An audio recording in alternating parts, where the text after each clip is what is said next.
بسم اللہ الرحمن الرحیم۔ السلام علیکم۔ یہ حقیقت ہے کہ دنیا بھر میں صرف قرآن مجید ہی ایک ایسی کتاب ہے جو سب سے زیادہ پڑھی جاتی ہے۔ یہ انسائکلوپیڈیا بریٹینیکا مقالہ قرآن میں شائع ہوا تھا۔ قرآن جو ہے وہ ایک 100 حرفی لفظ ہے جس کا مطلب ہے بہت زیادہ پڑھی جانے والی یا پھر جمع شدہ۔ جب بھی نبی کریم صلی اللہ علیہ وآلہ وسلم پر کوئی وحی نازل ہوتی تو کاتبین وحی میں سے جو بھی آپ کے پاس ہوتا، آپ صلی اللہ علیہ وآلہ وسلم اسے کہتے کہ اسے لکھ لو۔ اس بات سے یہ ثابت ہو جاتا ہے کہ قرآن کریم عہد نبوی میں ہی لکھا جا چکا تھا۔ احادیث سے بھی اس کی شہادت ملتی ہے، جیسے کہ ایک حدیث ہے کہ حضور صلی اللہ علیہ وآلہ وسلم نے حضرت زید رضی اللہ تعالیٰ عنہ کو بلا بھیجا اور کہا کہ اپنے ساتھ دوات اور تختی لائیں اور پھر انہیں آیات لکھوائیں۔ ترمذی شریف میں حضرت عثمان رضی اللہ تعالیٰ عنہ سے روایت ہے کہ جب نبی کریم صلی اللہ علیہ وآلہ وسلم پر کوئی آیت نازل ہوتی تو آپ صلی اللہ علیہ وآلہ وسلم کاتبان وحی میں سے کسی کو بلاتے اور فرماتے، اس آیت کو فلاں صورت میں درج کرو جس میں ایسا اور ایسا مذکور ہے۔ لہٰذا نبی کریم صلی اللہ علیہ وآلہ وسلم کی حیات میں ہی قرآن حکیم کے تحریر شدہ نسخے متفرق طور پر صحابہ کے پاس موجود تھے۔ ان نسخوں میں سارا قرآن یا قریباً سارا لکھا ہوا قرآن موجود تھا۔ البتہ یہ ضرور تھا کہ قرآن حکیم ایک باقاعدہ کتاب کی شکل میں موجود نہ تھا۔ اس دور میں کاغذ اگرچہ موجود تھا لیکن کمیاب اور مہنگا تھا، اس لیے اکثر صحابہ رضی اللہ تعالیٰ عنہ اجمعین پتھر کی سلیٹوں، لکڑی کی تختیوں، کھجور کی چھال، اونٹ کے شانے کی ہڈیوں پر بھی لکھ لیتے تھے۔ سچ تو یہ ہے کہ آپ صلی اللہ علیہ وآلہ وسلم کے دور مبارک میں قرآن کو کتاب کی شکل دینے کی ضرورت بھی محسوس نہ کی گئی، کیونکہ یہ اپنی صحیح ترتیب و تدوین کے ساتھ حفاظ کے سینے میں محفوظ تھا۔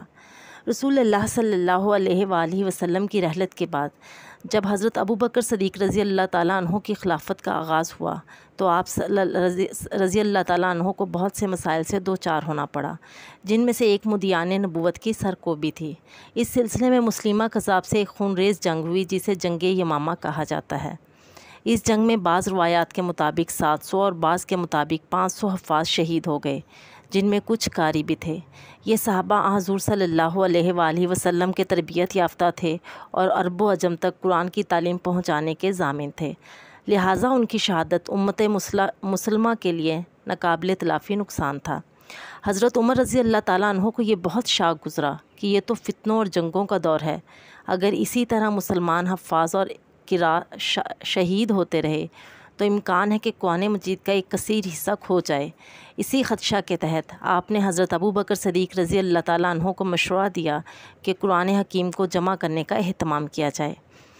حضرت ابو بکر صدیق رضی اللہ تعالیٰ عنہ سنت نبوی کے عشق میں اس قدر راسخ تھے کہ آپ رضی اللہ تعالیٰ عنہ اس اقدام پر آسانی سے راضی نہیں ہو رہے تھے۔ آپ رضی اللہ تعالیٰ عنہ کا موقف تھا کہ جس کام کو نبی کریم صلی اللہ علیہ وآلہ وسلم نے خود نہیں کیا، میں اس کے کرنے سے کہیں حدود سنت سے تجاوز نہ کر جاؤں اور کہیں میرا یہ اقدام خدا اور رسول کے نزدیک بدعت نہ ٹھہرے۔ لیکن حضرت عمر رضی اللہ تعالیٰ عنہ اور دیگر اہل دانش صحابہ رضی اللہ تعالیٰ عنہ سے پیہم گفتگو اور بحث و تمہیز کے بعد بالآخر حضرت ابو بکر صدیق رضی اللہ تعالیٰ عنہ اس کام پر آمادہ ہو گئے۔ چنانچہ روایات میں آپ ہی کے الفاظ درج ہیں، پھر اللہ تعالیٰ نے اس معاملے یعنی جمع قرآن سے متعلق میرا سینہ کھول دیا اور میری بھی وہی رائے ہو گئی جو حضرت عمر رضی اللہ تعالیٰ عنہ کی تھی۔ اس شرح صدر کے بعد حضرت ابو بکر صدیق رضی اللہ تعالیٰ عنہ نے ایک بورڈ تشکیل دیا جس کے چیئرمین حضرت زید بن ثابت رضی اللہ تعالیٰ عنہ تھے۔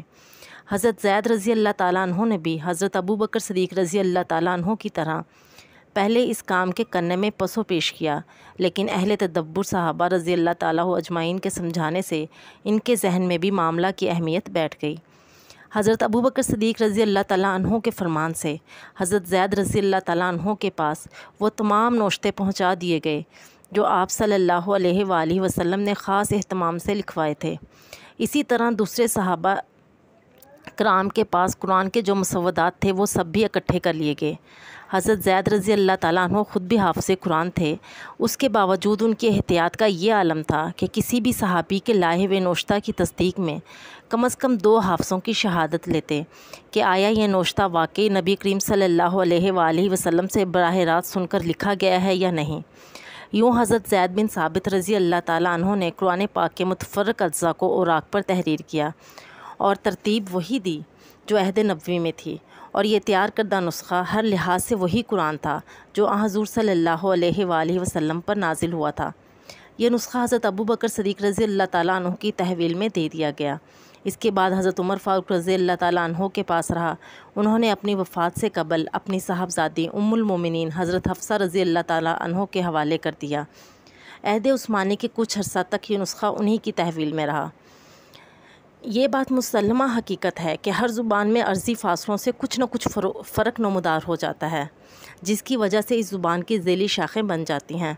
ہم اپنے ہی ماحول کی بات کرتے ہیں۔ لاہور، سیالکوٹ اور جہلم اضلاع میں پنجابی ہی بولی جاتی ہے، لیکن تینوں شہروں کے لہجے اور انداز تکلم میں فرق ہے۔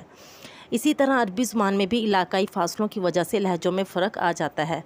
لہجوں کے اس فرق سے معنوں میں کوئی فرق نہیں پڑتا۔ یہی وجہ ہے کہ نزول قرآن کے دوران عرب کے مسلمانوں کو اپنے اپنے قبیلے اور علاقے کے لہجے کے مطابق قرآن پاک پڑھنے کی اجازت دے دی گئی تھی، کیونکہ اس میں بولنے کی آسانی تھی۔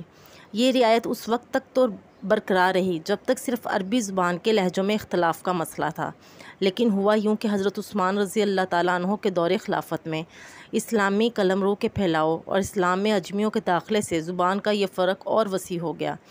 ایسی صورت میں رعایت قرآن کے بنیادی معنوں میں انتشار کا باعث بن سکتی تھی۔ اسی خدشہ کو حضرت حذیفہ بن یمان رضی اللہ تعالیٰ عنہ نے بروقت محسوس کیا۔ وہ آرمینیا کی فتح میں اہل شام کے ساتھ اور آذربائیجان کی فتح میں اہل عراق کے ساتھ جہاد میں شریک رہے تھے۔ وہاں انہوں نے دیکھا کہ شام اور عراق کے لوگ اپنے اپنے لہجے پر مصر ہیں، اور ہر کوئی دعوے دار ہے کہ ان کی قرت فائق ہے، یعنی زیادہ اچھی ہے۔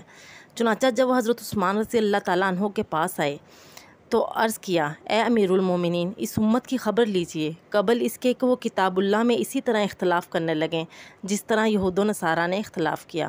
حضرت حذیفہ رضی اللہ تعالیٰ عنہ کی درد مندانہ اپیل پر حضرت عثمان رضی اللہ تعالیٰ عنہ نے ام المومنین حضرت حفصہ رضی اللہ تعالیٰ عنہ سے وہ مصحف منگوایا جس کی تدوین حضرت ابوبکر صدیق رضی اللہ تعالیٰ عنہ کے دور میں کی گئی تھی۔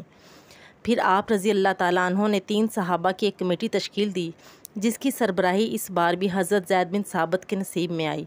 آپ رضی اللہ تعالیٰ عنہ کے شریک کار حضرت سعید بن عاص رضی اللہ تعالیٰ عنہ اور حضرت عبد الرحمن رضی اللہ تعالیٰ عنہ تھے۔ اس بورڈ نے بڑی عرق ریزی اور چھان پٹک سے قرآن حکیم کی قرت میں اختلاف کو رفع کرنے اور یکسانیت برقرار رکھنے کے لیے قریشی لہجہ میں نقول تیار کی، اور ہر صوبہ کے مرکز میں ایک ایک نسخہ بھیج دیا اور ایک نقل حضرت حفصہ رضی اللہ تعالیٰ عنہ کے پاس محفوظ رکھ دی، تاکہ جس کسی کو اپنے پاس موجود قرآنی آیات کی قرت درست کرنا مقصود ہو وہ اس نسخے سے درست کر لے۔ یوں قرآن پاک موجودہ شکل میں ہمارے پاس پہنچا۔ لیکن ایک بات بہت انٹرسٹنگ ہے کہ وہ حجاج بن یوسف جو بہت سے مسلمانوں کے ناحق قتل میں ملوث تھا، قرآن میں اعراب لگانے کا صحرا اس کے سر باندھا جاتا ہے۔